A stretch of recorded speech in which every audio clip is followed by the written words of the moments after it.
Aaron Boyce, Robin Rose-Haymer, and the crew. Serious, hilarious, sometimes delirious, but always provocative talk radio.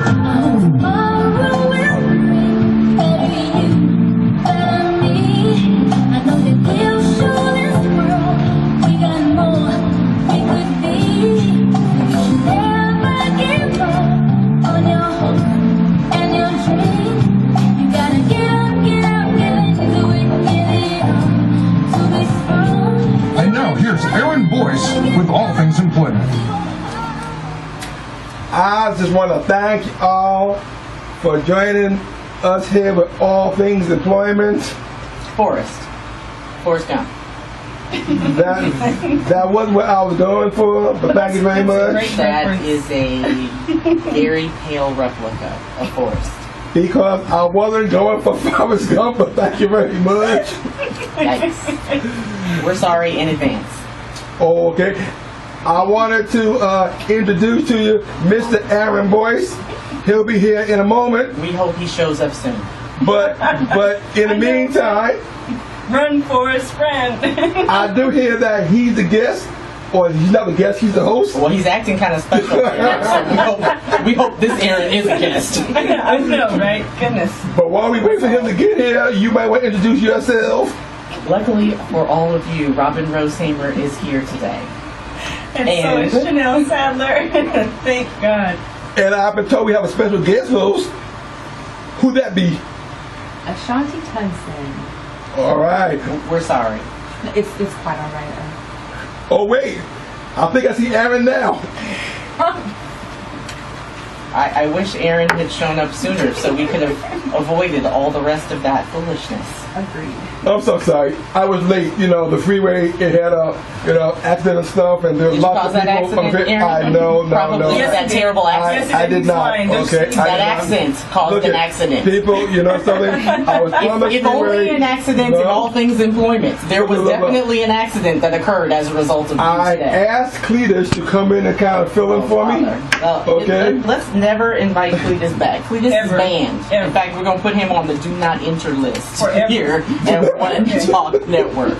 No more Cletus. No more Cletus at OneTalkNetwork.com. But I am glad that we're all here, and this is a very exciting show. Today we have the. Are you ready for this?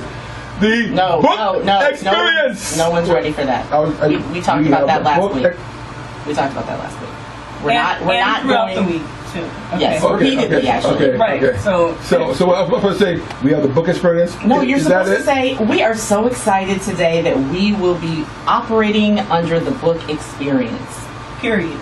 Don't add anything else to it because extra is not needed. You like that? Yes. It's sophisticated. Ashanti likes it. Oh my goodness, the guests like it. Okay then. Don likes it. Don likes it a lot. Don's shaking his head so hard he's he a happy almost guy. came off his neck. He's a happy guy. He's like Mikey. Well, here's the thing. We have already talked about adding in verbal sound effects, and we've decided that you are not a beatbox extraordinaire. You are not a music maker with your mouth. You are none of those people. I just want you to be Aaron Boyce. Can we just have Aaron unplugged, not these other strangers? But with all the screws in, though, okay? And I'll even take Aaron with some of the screws out. Voices in his head and everything. I just don't want I want all the screws the in, weird, just strange person that has shown up. Cletus might want to come No, Cletus is not invited, and don't make me get my mama. We've already told you that. You know something? Clearly, we need to insert a quote up in here, I think. Well, I'm happy to insert a quote in here. Okay, but instead of thinking, you should know. Right. We don't think. Right. We know, Aaron Boyce. Quote up in here, please. No, English. Today's quote comes from our recently dear departed friend, Maya Angelou. Okay. And our quote is, when someone shows you who they are, believe them the first time. Oh, my goodness. Wow. Oh, my goodness. I like that quote. Thank you. You know, that's like a warning sign. It is. It's definitely a warning sign for Aaron. So when someone shows you who they are the first time, believe them. That's sort of what she said. It reminds me of a story, and I kind of use this in a lot of my workshops about a bird that was about to fly across the river. And a snake said, hey, Mr. Bird, can you please take me across the river because I can't swim? And the bird said, you know something, I'm not going to take you across the river because I know who you are, I know what you are. You are a snake. And I know that you are likely to just bite me and I'm going to die. And so they said, what? No, I'm not going to do that because, well, as you fly me over, if I bite you, then you'll fall, then we'll both die. So I'm not going to do that. The bird said, well, that makes sense. And the bird took him, and he took him in his talons, right, and started to fly over. Well, halfway through, or halfway over the river, sure enough, the snake bites the bird. And as the bird is falling to his death, the bird says, I don't understand. Were you the bird? Why would you do that? And the snake said, and this is in league with your quote, the snake said, you knew what I was when we started this. That's right. And sure enough, they both died. So that quote absolutely speaks to me. And can you say that quote one more time, please? When someone tells you who they are, believe them the first time. And of course, it doesn't have to be negative. It can be a positive thing as well. Absolutely. Someone shows you who they are and they are good people and you know that they're good people, don't buy into the gossip. People say bad things about them, you be like, no, I know this person and I know who they are, and that's what you go with. And I gotta tell you something, that's what I did today. That's why I have a fantastic show today, because I got people who I know who they are. And there's me and there's Robin, of course, and there's Chanel, but doggone it, there is a lovely young lady named Ashanti Tunson who I have known for, well, a while. Yes, we won't date you. No, we won't. But can you speak up in the mic, please, so people can hear you? I knew Ashanti Tunson before she was Ashanti Tunson. I had a feeling I knew you, Robin. You too. Is there a story here? No. We just, work together. One too many parties, perhaps? Oh, Aaron, please. Wait a minute. They don't even look like party girls. If there was a story about a party, do you think we would disclose at this juncture? No. We are ladies. No, okay. And very professional. And so I wanted to talk about, this being the all-book experience, new Millennium. That one. Okay, love. All right? And for the listeners, you heard me say this before, this is the person that we're going to talk about. She is here, and it's a refreshing perspective to stimulate healthy, fulfilling relationships in today's era. And it says part 1, which I'm assuming there's going to be a part 2. You are correct. All right. Coming soon. But let's talk about part 1. Let's talk about the book, the journey, the why, and the how. Okay. Well, first, the why. The why is basically, in a nutshell, about enriching relationships, enriching the family structure, the home life. So that's the overall concept of it. But there's so much more to it, and I wouldn't know where to start. But my objective is to try to tie it into what you do here, the whole employment concept. And the piece that touches on that is about the work-life balance concept. And what that means is that my book is talking about mates and couples and how they work together and sometimes don't work so well together in meeting each other's needs. And one of the biggest components to that is to strengthen each other so they can be the best they can be to go out in that world and do whatever it is they do. So it's about the core concepts that I felt couples kind of need to think about and strengthen and better support each other on so they could be better individuals and a better couple. So would I be correct if I were to say that this book was written from a female perspective about a female perspective? Yes and no, because it's also my attempt to touch a little bit on how I feel men see themselves in a relationship. It's kind of, with my husband's permission, my attempt to kind of touch on guys and how they feel about, you know, being in relationships in today's era. And some of the things that we women kind of do that, you know, kind of get on their nerves a little bit and kind of want to touch on it's about accountability. So it's accountability on both sides. So what I love reading this book, Millennium. Okay. Millennium. Okay. I pondered making it that title because I even have a hard time spelling it, saying it too. So we're actually going to add that to the list of Aaron's not allowed to's. Aaron's not allowed to write on the board, and Aaron's no longer allowed to attempt the word millennium. Millennium. You know, that's the time we're in. Okay. Okay, I'll give you 2 kudos. Okay. Yeah, All right. you're still on time. So, on page 1, chapter 1, Ms. Independent. Ms. Independent. Oh, number 3. Okay.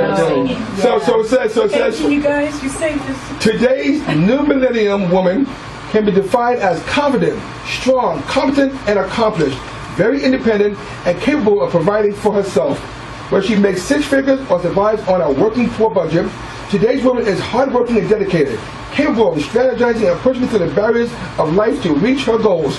Success is individually defined, and since this is your book, can you please just continue that paragraph, please? Let's see, where are you at? Success is individually defined, and women continue to fight through social and economic obstacles to reach their personal levels and definitions of success. A woman's potential to accomplish and be successful at whatever she puts her mind to makes today's woman more powerful than ever before. A true force to be reckoned with. And bam! Okay. Exclamation point. Okay. So when you hear that, Robin, what are your thoughts? Well, you know, obviously as a working parent and wife, I completely agree with the fact that there is a very, very critical conversation that has to happen between spouses.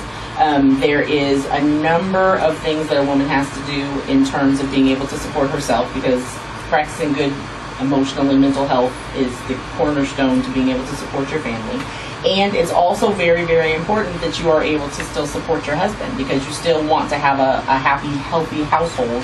And a lot of people don't understand that your marriage is what comes first, and then all the rest of the things come after that. So I agree wholeheartedly. Robin, thank you for that. You got it. All of that was very well. I'm scared. I actually did read more than page 1. Awesome. Yes. Well, she hit the nail on the head. It's really about making sure that your home is taken care of first, because that's what we do. Everything that we do, you know, we go out there and we work. We go out there and provide, and you know, and promote, and you know, advance in our careers, and do all that to strengthen our homes and our families, our kids.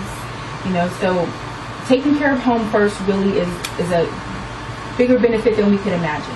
Because when we're at work, what we're thinking about as women, our kids, what needs to be, you know, done when we get home, what's not done, where the kids are at, if they're doing what they're supposed to do, you know, what groceries need to be, you know. So we're at work, we're bombarded. Our minds aren't just at work, you know, our minds are all over the place. And when we don't have the ability to feel supported at home, we don't have, you know, a good foundation and structure at home, you know, we're unbalanced and we're not performing at our best.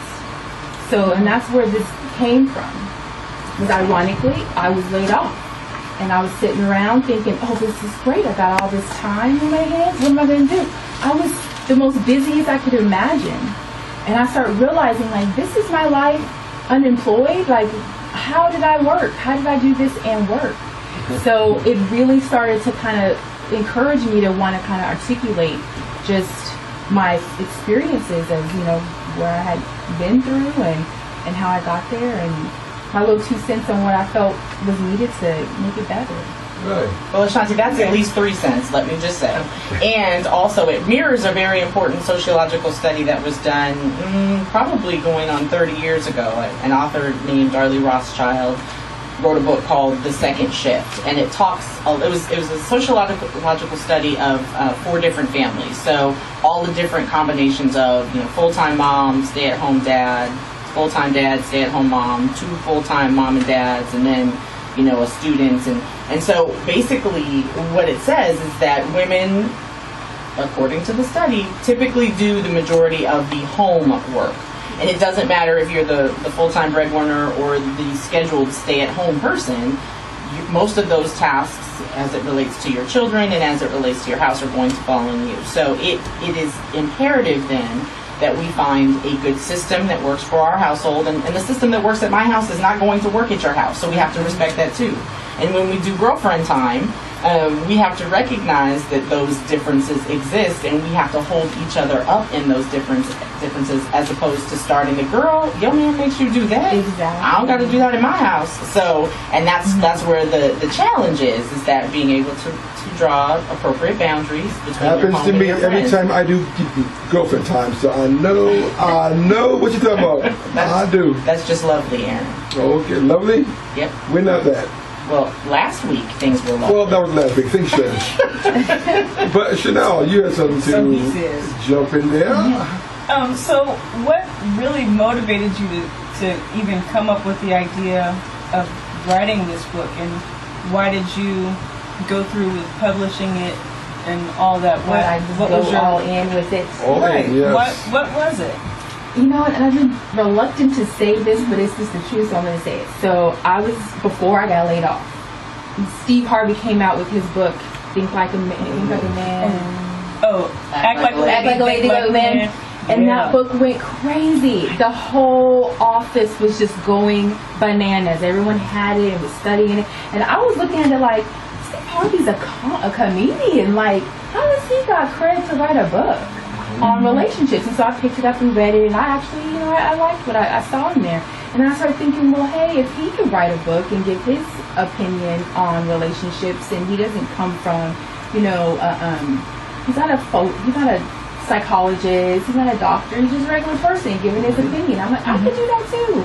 I'm very opinionated. So I just started kind of like dictating some opinions and just started slowly, didn't even think I would really do it.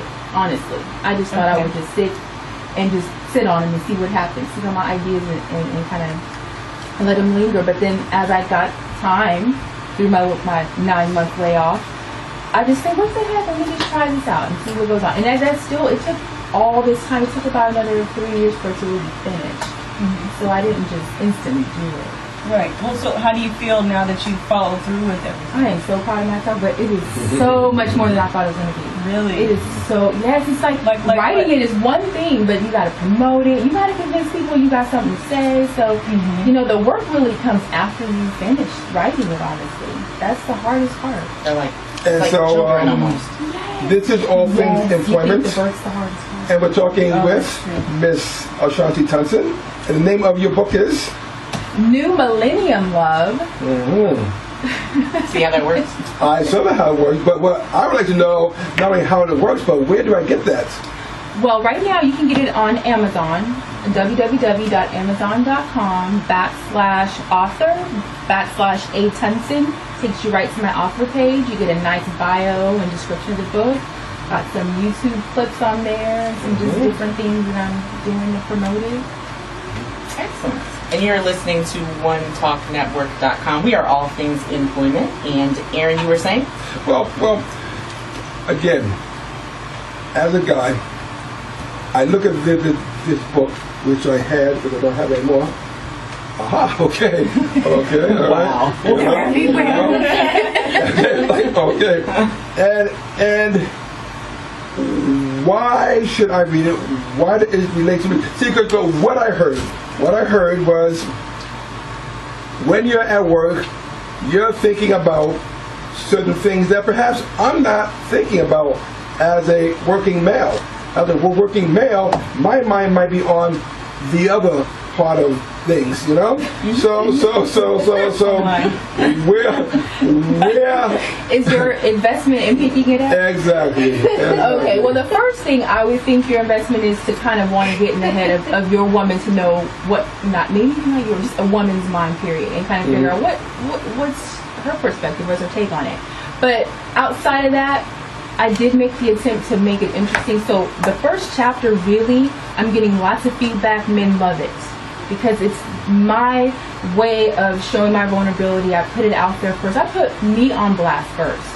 I put women on blast first about the fact that with all that we have to manage and go on, we still don't have the permission to degrade and talk down and be too overbearing with our men. So a lot of men appreciate that honesty and that, just being open enough to say, hey, I'm calling myself out first. Right. And then after that, then can we talk about how we can work together and how some of this that's on my mind can be on your mind too. And so we can, balance it all out. So is this book, again, in terms of males, preaching to the choir? For instance, if I'm a sensitive Steve Harvey type, then yes, I may pick up this book and read it and go, ooh, this is good.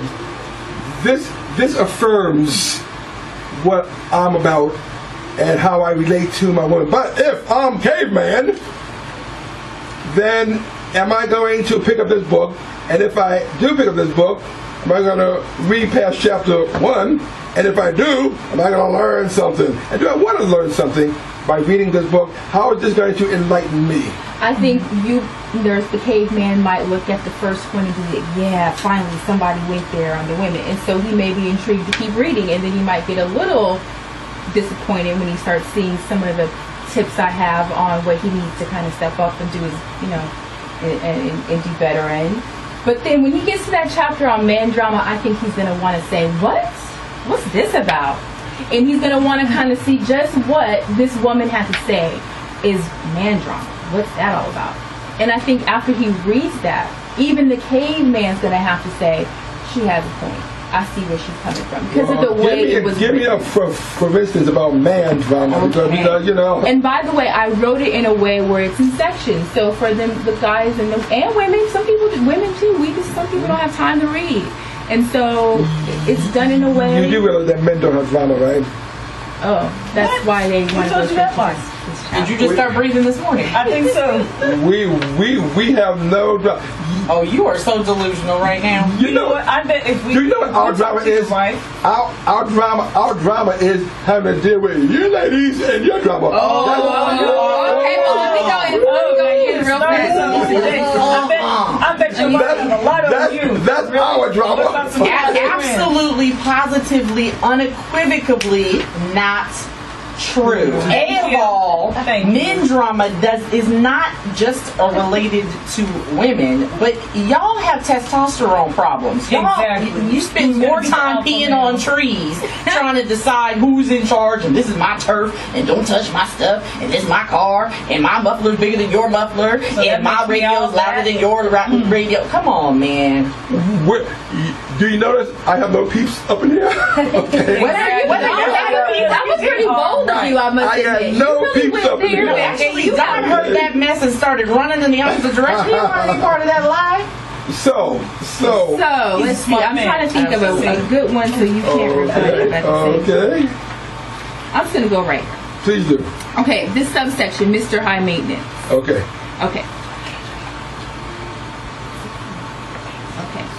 So let's start by talking about the familiar stereotype of how men behave when they get sick. Apologies, men, but for the most part, this generalization is almost 100% accurate. Unlike women, men don't deal with pain on a regular basis, and they definitely don't endure pain similar to giving birth. So I can see how a man hasn't had the opportunity to develop the same kind of tolerance for pain as women have. Therefore, a man can have a head cold, and you'd swear it's more like a brain tumor. We women walk around with gut-busting cramps on a regular, but as soon as a man gets any type of body pain, he's down for the count. However, I understand the above-mentioned observation. I've grown to cater to my man a little better when he's not feeling well. And we're giving you the opportunity to do that. Okay, continue. Still, there are other high-maintenance traits that I haven't adapted to as easily. For instance, when a man isn't feeling something, going to a friend's or family's get-together, buying the kids an instrument for music class, going to Magic Mountain for a family trip instead of going to Santa Cruz, whatever the circumstance may be. Instead of articulating those true feelings and opinions on the matter, many men just get pissy, for lack of a word. I object to that word. Thank you very much. Sorry. I just don't think that's the right word. Thank you very much. He objects to the word, but not the concept. Let's just make sure that we're. I didn't realize that it was okay, and I will keep going. Uncooperative and unreasonable, simply put. I'm not even listening to you. I'm not trying to be uncooperative or unreasonable. I'm not even listening to you. And they can tend to come off like a huge jerk. Oh my goodness. Oh, really? Someone has a tendency to come off like a jerk? I wonder where So that happens. instead of discussing the situation in a reasonable manner, making logical points, some men choose to just put their foot down and refuse to do it with no discussion, negotiation, or compromise. When a man acts out and behaves like this, he's taking on the hard, tough guy approach. That's just a little pinch. So, since you're speaking for all the men right now, what do you have to say about that? You know, and I think my peeps can back me up here, okay? And I just might add, Robin didn't even know I was going to read that part, but she just definitely did mention about the whole, did you say, the being on trees? Mm-hmm. Yeah, I said that. So, She the did say fact that. that she just said that, I just accidentally put it in here too, I'm just wondering. See, I'll tell you what I've learned through my experience, and maybe my peeps can feel this. When I have a disagreement with my significant other, 2 words keep me sane and alive, You're right. and those 2 words are You're right. close. Yes, dear. Same thing. Same thing. But Happy you wife, mean it? happy life. And that's why we have no drama in our life. Because as long as we say, yes, dear. Happy wife, happy life. Mama's not happy, Wait, nobody's happy. Wait a minute. That does not mean you don't have drama in your life. Yes, dear. Oh, not me. But do you mean it, Aaron? That's the We real don't have to mean it. behind We don't have to mean Because it. if you We say don't have to it mean in it. turn All and you do something all you totally gotta do is different, say then that it. doesn't count. You know something? It keeps us alive for one more day. Alive and sleeping on the You couch. see? Well, for some guys, they're not there yet. But you know something? I know. they'll have- I'm having a good time with this. I am, and yeah. Sometimes it's fun. Sometimes it's fun for us guys to exhibit that caveman mentality. Sometimes it is fun. Fun for right? who? For the caveman. Oh, okay. I didn't realize You know? it was entertainment for you all. No, sometimes it is fun to be the caveman. Real housewife of the caveman. Especially those who do strive to be a companion and a companion piece for the spouse. And I want you to understand that. You know, I don't know how it is for the woman gender, but for us, we're out there, and I mean, we do have sometimes a warlike mentality. I mean, you know, sometimes it's fight or flight, and we rather fight than flight, but we can't, so we don't, because, you know, we live this thing called society, right? But sometimes you do want to just caveman out just a little bit, and of course that gets us in trouble. Which is why then we revert very quickly back to the 2 words that make it all right, and those 2 words are yes, dear. Well, sometimes that can make it worse depending on the scenario. I agree. And the tone. Oh yeah, Exactly. oh yeah. We're not slow. We're not done. We know when you're sincere, when you're not with that one. I absolutely concur and agree, and I'm hoping that this book, New Millennium, New Millennium. that book, you know something. We have to work on that title. Okay, let me tell you something. I get what you're Yeah. Wait. It's fine with What? it. Yeah. He doesn't have to work on the title. Why is it that all the ladies in the room, they can say that like with no problem? Okay, like, that's no problem. Yeah, we can probably run. That's because we have no drama. Exactly. So, Ashanti, drama I have a gets question for you. So, the book, it says that this is part 1. When is part 2 coming out? I am working on that now, and I'm hoping to get it out by February. So I'm wanting to do like a year after I publish this one, do the second piece to it. Oh, look at this. We're having so much fun. We have run out of time for this first segment. Well, that is awesome. It goes so fast. It does. We are so pleased that Ashanti Tunson has been in with us here on All Things and she's staying. Employment on OneTalkNetwork.com. And we are very happy that she's staying into the second segment, despite the fact that somebody's got a little etiquette problem going on today. So we appreciate the fact that Ashanti's going to stay around because the caveman has shown up. Obviously, I noticed. So can we talk about the next half hour? We sure can. We have yet another author and yet another fantastic person. Her name is Melissa Washington, and she's Melissa Washington, and she's going to talk to us about Get Back to Work. And also Get Back to Work. Well, now, in case you don't know, she is known as the LinkedIn Maven. Right on. So she's going to do our tutorial. She has agreed to do our tutorial on LinkedIn, and as she mentioned to me previously, there's a little I need to learn about LinkedIn. She said that I have 2 accounts. You know what? I got 2 accounts. Aaron, you knew you had 2 accounts. You told me about that last week. Yeah, well, she's one who said, I can do something about it. So I'm excited to find out what we can do about it. Thank you. This is All Things Deployment. I am your host, Aaron Boyce, with Robin Rose-Haymer and Chanel Sadler with our guest host, Ashanti Tunson. and we will be back in 5.